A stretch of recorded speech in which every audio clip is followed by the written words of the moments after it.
O que deve ser enfatizado quando lemos as Escrituras Sagradas? O que devemos buscar em nossas Bíblias, irmãos? Muitas pessoas em nossos dias entendem que a ênfase do ministério de Cristo era ajudar os pobres e necessitados.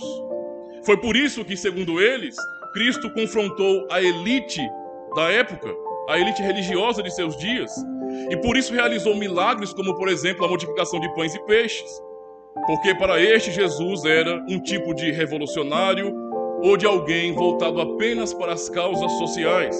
Era um evangelho social apenas. Outros realmente entendem que o ponto central da mensagem de Cristo são os sinais, como curas milagrosas, novas revelações e todo tipo de manifestações extraordinárias. Não é difícil entender isso olhando para o nosso contexto, onde a cristandade em nossos dias realmente busca sinais e mais sinais. Esse entendimento leva religiosos, meus irmãos, a olharem para a palavra de Deus, para as Escrituras Sagradas, como um tipo de livro mágico, e para a igreja como sendo o palco de manifestações sobrenaturais, que podem ser patenteadas e até vendidas para os fiéis. Mas, meus irmãos, sempre precisamos tomar cuidado com as ênfases erradas, porque muitas vezes podemos dar atenção ao extraordinário, ou seja, aquilo que impressiona os olhos, e podemos apenas olhar e ficarmos boquiabertos, impressionados, sem entender e sem enxergar aquilo que realmente importa. É isso que muitos têm feito hoje. No contexto atual da nossa cristandade, quais são, por exemplo, as comunidades mais frequentadas em nosso contexto brasileiro, por exemplo, e que contam com o apreço de maior parte das pessoas? Certamente, meus irmãos, não são aquelas comunidades, que são fiéis, mas aquelas que têm menos pregação fiel do Evangelho, menos ensino da palavra de Deus. No nosso contexto brasileiro, por exemplo, as igrejas onde há pregação fiel do Evangelho e ensino sólido da palavra de Deus, geralmente são vistas como comunidades ou congregações frias, onde não há o poder de Deus, onde não há o Espírito Santo. É assim que o mundo evangélico moderno muitas vezes entende a nossa congregação, os reformados em nosso país, como cristãos ou igrejas frias.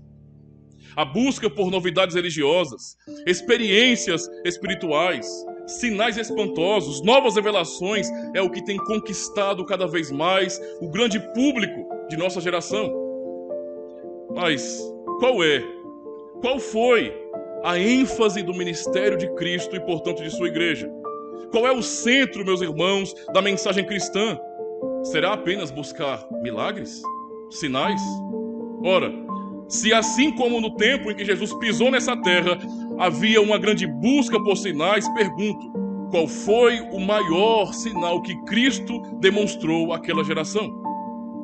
Que sinal realmente importa para nós? Que sinal permanece em nossos dias? É sobre isso que queremos aprender, sobre o sinal do Evangelho. Assim como Jonas pregou, como João Batista pregou, Jesus mesmo pregou e ordenou a seus apóstolos andarem por todo o mundo e pregarem o Evangelho, assim também tudo o que temos a dizer a esta geração é: arrependei-vos e crede no Evangelho. Essa é a mensagem da igreja, pois Cristo realizou uma obra, como lemos, a obra de salvação. 3 dias e 3 noites Jonas no ventre do peixe. Cristo 3 dias e 3 noites no seio da terra. Morreu e ressuscitou. Morreu por causa de nossos pecados e ressuscitou para nos justificar, como lemos em Romanos 4, verso 25. Este é o poder de Deus para a salvação de todo aquele que crê.